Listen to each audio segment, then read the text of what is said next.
नमस्कार, एक बार फिर से आप सभी का स्वागत है DS4 न्यूज़ में। आज हमारे साथ खास मेहमान फिर से प्रोफेसर साहब मौजूद हैं, इनसे खासा बातचीत करेंगे। देखिए, इस वक्त जो है प्रोफेसर साहब अपने गांव से घूम कर आ रहे हैं और गांव जो है, मैं इसलिए जिक्र कर रहा हूं इनके गांव का क्योंकि ये जाट समाज से आते हैं और वो किसानी बेल्ट से आते हैं, जहां से RLD प्रमुख जो है जयंत चौधरी साहब आते हैं। और जो इन दिनों हालात रहे हैं, जो खबरें चली हैं जयंत चौधरी साहब को लेकर के कि जो है बीजेपी के साथ जा सकते हैं, उसी चीज़ को लेकर के लगातार किसान संगठन भी जो है नाराज होते हुए नजर आ रहे हैं। तो हमने सोचा कि प्रोफेसर साहब जब गांव से घूम कर आ ही रहे हैं, जाट समाज के अंदर बैठ करके आ ही रहे हैं, बड़े बुजुर्गों के साथ वार्ता करके आ ही रहे हैं, तो क्यों ना जानकारी ले लिया जाए कि आखिर उस समाज में चल क्या रहा है। प्रोफेसर साहब, तो आपका स्वागत है। प्रोफेसर साहब, कैसे आप देख रहे हैं? मैं बार बार इसी बात का जिक्र करता रहा हूं कि आप उसी समाज से आते हैं और आज गांव से घूम कर के आए हैं, गांव में क्या माहौल है? देखिए, बिल्कुल सही कहा। कल मैं किसान घाट पे था और इसके बाद आपसे बात हुई और फिर मैं गांव की तरफ निकल गया। और मैं आपको बताऊं कि पश्चिम उत्तर प्रदेश के मुजफ्फरनगर, शामली और बागपत 3 जिले मैंने कवर करे। लगभग 15 गांव में मैं कल से गया। और भाई, जिस तरीके से मीडिया में दिखाया जा रहा, अगर आप गांव से ग्राउंड रिपोर्टिंग देखें, लोगों से बात करें, तो भाई मुझे तो ऐसा लग रहा कि बहुत जबरदस्त तरीके की नाराजगी आदरणीय जयंत चौधरी जी के केस में। क्योंकि जिस तरीके से पिछले 10 साल से जयंत चौधरी जी बात करते आ रहे और जिस तरीके से भाजपा जयंत चौधरी जी के ऊपर एक आक्रमण का जो है रुख दिखा रही थी। आप देखो, मथुरा के अंदर उनके ऊपर जो है लाठियां बरसाई गई और जिस तरीके से जयंत चौधरी जी ने भाजपा का कट्टरता के साथ जो है विरोध किया और खास तौर से किसान आंदोलन में भी जयंत चौधरी जी की बैक साइड में बहुत बड़ी भूमिका रही। और जो बयान जयंत चौधरी ने दिए, मुझे तो गाँव के लोग, खास तौर से जो बुजुर्ग लोग थे, और भाई आपके कैमरे के सामने हकीकत बता रहा, कई बुजुर्ग लोगों की आंखों में तो मैंने आंसू छलकते हुए देखे। वे लोग कहीं ना कहीं याद कर रहे जयंत चौधरी जी का वो बयान कि भाई चवन्नी है चवन्नी वाला बयान। इसके बाद उन्होंने तो ये भी कहा था, जब किसान आंदोलन चल रहा था, कि भारतीय जनता पार्टी के अंदर जो असली किसान अपने आप को मानना है, वो भारतीय जनता पार्टी छोड़ के और जो है मार करके एग्जैक्टली लात मार का आ जाए। लेकिन आज वही जयंत भारतीय जनता पार्टी की गोदी में बैठने वाले हैं। बैठेंगे नहीं बैठेंगे, इस पे भी एक संशय है। क्योंकि अल्टीमेटली जयंत चौधरी भी जैसे उनके सराउंडिंग के लोग हैं, सराउंडिंग के लोग, मैं पहले घेरे के लोग की बात नहीं कर रहा भाई। सराउंडिंग में तो आप पूरी जो है ये जाट बेल्ट आ गई, हरियाणा बेल्ट आ गई, राजस्थान बेल्ट आ गई, ये सारे के सारे लोगों का जैसा रुख रहेगा, हो सके जयंत चौधरी जी को ये रुख कहीं ना कहीं सोचने पे मजबूर करेगा। लेकिन प्रोफेसर साहब, मैं ये कह रहा हूँ, जैसे आप गाँव में गए तो कुछ आपने बात विचार भी किया होगा, जी, तो कुछ बड़े बुजुर्गों से भी आपने बात विचार किया होगा, क्या कुछ कहा और कैसा? देखिए, जहां तक जयंत चौधरी जी की बात है, भाई चौधरी साहब तो रहे नहीं बड़े चौधरी। मैं अजीत जी की बात कर रहा, उससे पहले उनके पिताजी स्वर्गीय जो है चौधरी चरण सिंह जी। आप देखो, ये जो 3 पीढ़ी है, कहीं ना कहीं ये किसानों की लड़ाई लड़ते आए। और आज किसान जिस तरीके से परेशान है, खास तौर से सरकार के रुख से जिस तरीके से किसान परेशान है, ये तो जग जाहिर है।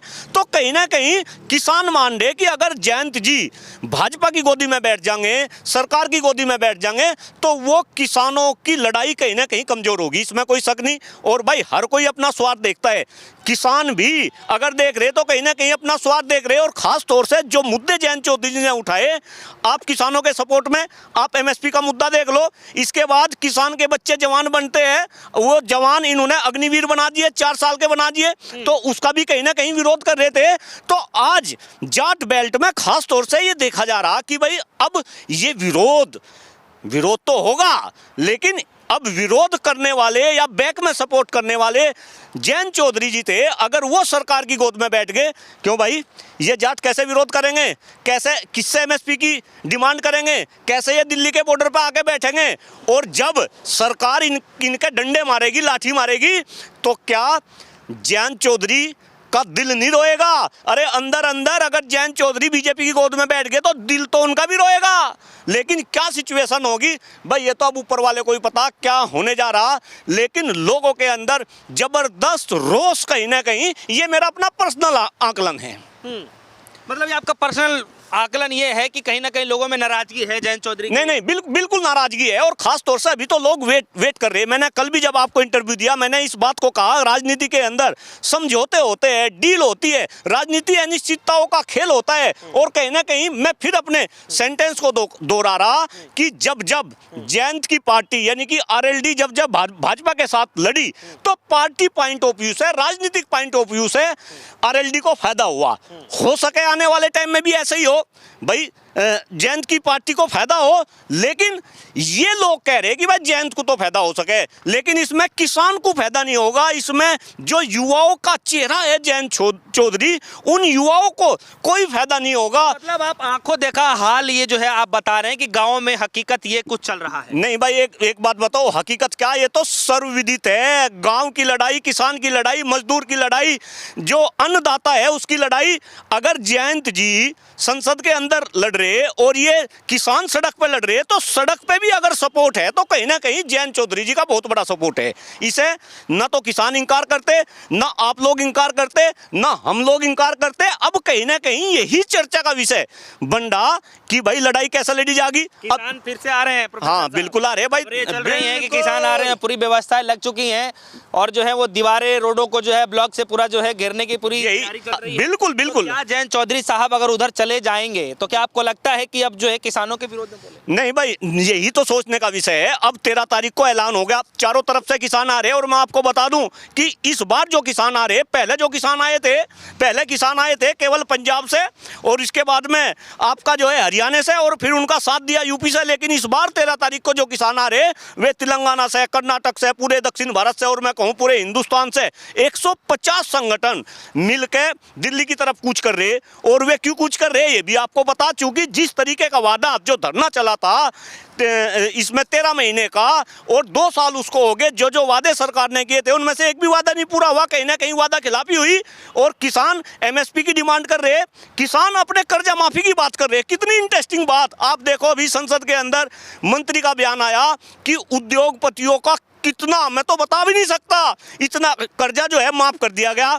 जब ये सरकार उद्योगपतियों का कर्जा माफ कर सकती है तो ये भाई किसानों का कर्जा क्यों नहीं माफ कर सकती? तो जी प्रोफेसर साहब, आपने जयंत चौधरी जी का सदन के अंदर आपने भाषण सुना होगा, सुना क्या है आपने पहले? नहीं भाई, मैं तो बिल्कुल जो है जयंत चौधरी जी को मैं फॉलो करता हूं, उनके सारे भाषण सुनता हूं, उनके सारे स्टेटमेंट सुनता हूं, सब कुछ तारीफ कर रहे हैं वो भारतीय जनता पार्टी का। नहीं, एक बात बताओ, अगर सपोज करो मैं आपकी गोदी में बैठना चाहूं तो मैं तो आपकी तारीफ करूंगा, जब भी तो आपकी गोदी में बैठूंगा। अरे अभी स्वर्गीय चौधरी साहब को जो है भारत रत्न दिया गया। मैं तो गाँव में ये भी सुना कि इन्होंने तो जो है चौधरी साहब को बेच के, वर्डिंग हो सके कुछ लोगों को मेरी वर्डिंग जो है ये चुभ है कि भाई चौधरी साहब को बेच के, और ये तो जो है अपना उनसे समझौता करने लग रहे हैं। चौधरी साहब जिन किसानों के लिए, जिन मजदूरों के लिए चौधरी साहब लड़ते रहे, अरे आप उनकी जो मांग है उनकी पूरी कर दो, वही चौधरी साहब को भारत रत्न है। आप देखो स्वामीनाथन को ये भारत रत्न दे रहे, और स्वामीनाथन ने जो रिपोर्ट दी, कितने समय पहले वो रिपोर्ट दी, वो रिपोर्ट आज तक इंप्लीमेंट नहीं हुई। इस रिपोर्ट में भी ये कहा कि भाई किसानों को जो एमएसपी जो है देनी चाहिए। तो अगर ये किसानों की मांग पूरी करते तो किसान इस बात को समझ रहे, वही चौधरी साहब को भारत रत्न होता और वही जो है स्वामीनाथन जी को भारत रत्न होता। नहीं, मुझे क्या समझाने की जरूरत है, ये तो भाई वो समझे जाने वाले। भाई आप मुझे तो समझा रहे, आप उन्हें भी समझाओ। और मैं तो खास तौर से मेरे जो जाट समाज के लोग हैं, मैंने कल भी ये आपके चैनल पे गई, ठीक है आप जा रहे, आपका एक हिडन एजेंडा है, वो एजेंडा आज या कल पब्लिक के सामने भी आएगा। लेकिन उस हिडन एजेंडे में क्या है? 3 डिमांड मैंने कल आपके चैनल के माध्यम से बताई थी। एक डिमांड थी कि जयंत चौधरी जी युवाओं का आज फेस बनते जा रहे, पूरे हिंदुस्तान में युवा उनकी तरफ देख रहा। अग्निवीर को लेकर क्या उस हिडन एजेंडे में आपने अग्निवीर को शामिल किया? इन जो किसानों के बच्चे हैं इनको रोजगार दिलाने की आपने बात करी। दूसरी बात जो मैंने कही थी कि जाट कम्युनिटी से जो है जयंत चौधरी जी आते हैं, जाट कम्युनिटी का सबसे बड़ा मुद्दा केंद्र में जो है आरक्षण है। मैं तो बार बार जो है मुच्छू के बाल की भी जो है याद दिला रहा। अमित शाह जी ने मुच्छू का बाल दिया था, क्या उस मूछ के बाल की भी आपने बात की? क्या जाटों को आरक्षण मिलेगा? और क्या किसानों को एमएसपी मिलेगी। तो मैं जब कल गांव में था, मैं जो है घूम रहा था, वहाँ पे यही बात हो रही थी कि भाई क्या इस हिडन एजेंडे में ये तीनों मुद्दे शामिल है। और आपके चैनल के माध्यम से मैं गंभीरता से कह रहा, अगर ये तीनों मुद्दे इंप्लीमेंट हो जा और जयंत चौधरी भाजपा में भी चले जा तो शायद इस जाट कम्युनिटी को कोई नाराजगी नहीं है। लेकिन अगर जयंत चौधरी अपना तो भला करेंगे और ये तीन मुद्दे दरकिनार करेंगे तो भाई मुझे नहीं लगता, फिर तो कहीं ना कहीं इस समाज को सोचना पड़ेगा। लेकिन आप सब नेताओं को ऐसा नहीं बोल सकते। भाई कोई तो है जो इस देश में संघर्ष कर रहा। आप देखो राहुल गांधी कैसे चल रहा और उसके साथ के जो लोग हैं वो उसको छोड़ते जा रहे। लेकिन ऐसा नहीं, कोई तो इस देश में संघर्ष कर रहा। पब्लिक है, सब जानती है अंदर क्या है बाहर क्या है, ये सबको पहचानती है। मतलब राहुल गांधी जी मतलब लग रहा है कि कुछ कर पाएंगे, आपको उम्मीद है? नहीं भाई, एक बात बताओ, कोई ना कोई तो कुछ ना कुछ करेगा, कोई ना कोई कुछ ना कुछ करेगा। और जिस तरीके से परेशान सब है इस देश के अंदर, जो वोट डालने वाले हैं, वोट डालने वाले कौन है? वोट डालने वाले युवा है, वोट डालने वाले किसान है, वोट डालने वाले इस देश के कर्मचारी है। इस देश में युवा परेशान, इस देश में किसान परेशान, इस देश में कर्मचारी परेशान, और तीनों अपना कहीं ना कहीं प्रदर्शन कर रहे हैं। आप देखो, अगर मैं कर्मचारी की बात करूं, पुरानी पेंशन बहाली के लिए 2 अक्टूबर को दिल्ली का रामलीला मैदान ध्यान होगा, आदरणीय बंधु जी के नेतृत्व में कितने लाख लोग वहां पे जो है आए। इसका मतलब इस सरकार से कर्मचारी खुश नहीं। इसके बाद युवा की मैं बात करूं, युवा देखो किस तरीके से, अरे बेरोजगार युवा, आप शिक्षा जो दे रहे, आप युवाओं को जो डिग्री दे रहे, वो पैसे के दम पे युवा जो है डिग्री ले रहे हैं, उनको जॉब नहीं मिल रही। युवा परेशान, कर्मचारी परेशान, किसान अभी आप 13 तारीख को कूच कर ही रहे। तो जब वोट डालने वाले युवा, किसान और कर्मचारी है और ये सब परेशान हैं, तो भाई कहीं ना कहीं सोचना पड़ेगा। और मुझे तो ऐसा लग रहा कि भाई वो दिन दूर नहीं, बहुत बुरा हाल होगा, बहुत ही बुरा हाल होगा। सबको जागना पड़ेगा, सबको सही को सही, गलत को गलत मानना पड़ेगा और इन नेताओं की चाल को समझना पड़ेगा। अरे आप देखो, जो नीतीश बाबू ये कह रहे थे कि भाई मर जाऊंगा लेकिन एनडीए के साथ नहीं जाऊंगा, जो अमित शाह ये कह रहे थे कि सारे दरवाजे बंद हो गए, लेकिन नीतीश बाबू वहां पे चले गए। अरे जयंत चौधरी तो लाठी खा लिए। तो मैं तो कह रहा, अब मैं जयंत चौधरी पे ही आ रहा, जो जयंत चौधरी सोच ही नहीं सकते कि जयंत चौधरी भाजपा के पाले में जा सके, वो जयंत चौधरी भी वहां चले गए। तो ये कहीं ना कहीं देश के 143 करोड़ लोगों को सोचना पड़ेगा कि हम किस तरीके के नेता बना रहे। और भाई मैं तो सोच के जो है चंभित हो जाता हूँ। अभी आपने देखा है, हमारी जो है रेसलर बहन, हमारे देश की आन बान शान ब्रजभूषण शरण सिंह के खिलाफ कैसे बैठी रही। सबको पता कि भाई वो अत्याचारी है, उसने बच्चियों के ऊपर अत्याचार करे। लेकिन देखो, आपके चैनल के माध्यम से बोल रहा, और खासतौर से भारतीय जनता पार्टी के लोग भी इस बात को सुने कि आप ब्रजभूषण शरण सिंह को टिकट देंगे और ब्रजभूषण शरण सिंह दोबारा देश की संसद में आके जो है फिर आएगा। अरे कैसे लोग, किस तरीके का लोकतंत्र, किस तरीके की राजनीतिक पार्टी, कहीं ना कहीं लोगों को सोचना पड़ेगा। मैं कह रहा, अगर कोई राजनीतिक दल है, वो कोई भी दल है, वो भाजपा का हो, वो कांग्रेस का हो, सपा का हो, बसपा का हो, अगर गलत लोग को कोई टिकट दे रहा, भाई टिकट ही तो वे दे रहे, वोट डालने वाले तो हम हैं, वोट डालने वाले तो आप है। आप किसी भी दल का हो, आप हराओ उसको, आप उसको संसद में ना जाने दो, आप उसको विधान परिषद में ना जाने दो, आप उसको अपना प्रतिनिधि ना चुनो। आगे आने वाले समय में किसी भी राजनीतिक दल की हिम्मत नहीं पड़ेगी कि कोई अपराधी को टिकट दे। लेकिन क्या करे, जब जनता ही जागरूक नहीं है, कहीं ना कहीं आम पब्लिक को जागरूक होना पड़ेगा, समझना पड़ेगा, तभी ये देश आने वाले टाइम में 2047 में विकसित देशों की कैटेगरी में आएगा। ये मोदी जी के कहने से विकसित देश नहीं बनेगा।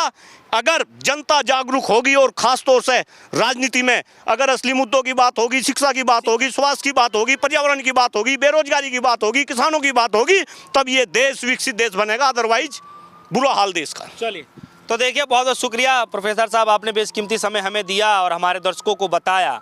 तो प्रोफेसर साहब जो है जाट बेल्ट से आते हैं, पश्चिमी उत्तर प्रदेश के रहने वाले हैं, और जो वहाँ की राजनीति इस वक्त चल रही है जयंत चौधरी साहब को लेकर के, इसीलिए ये गांव में गए थे। वैसे भी रहने वाले वहीं के हैं, तो थोड़ा गांव का जो जायज़ा लेकर के आए, तो हमने सोचा क्यों न इनसे बात विचार किया जाए कि आखिर किसानों के अंदर चल क्या रहा है।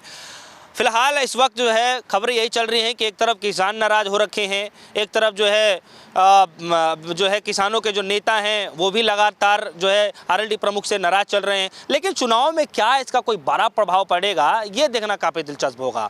फिलहाल आप सभी के मन में क्या कुछ चल रहा है, वीडियो कमेंट सेक्शन में जाकर जरूर बताइएगा। फिलहाल के लिए दीजिए इजाजत, देखते रहिए DSV न्यूज़। धन्यवाद।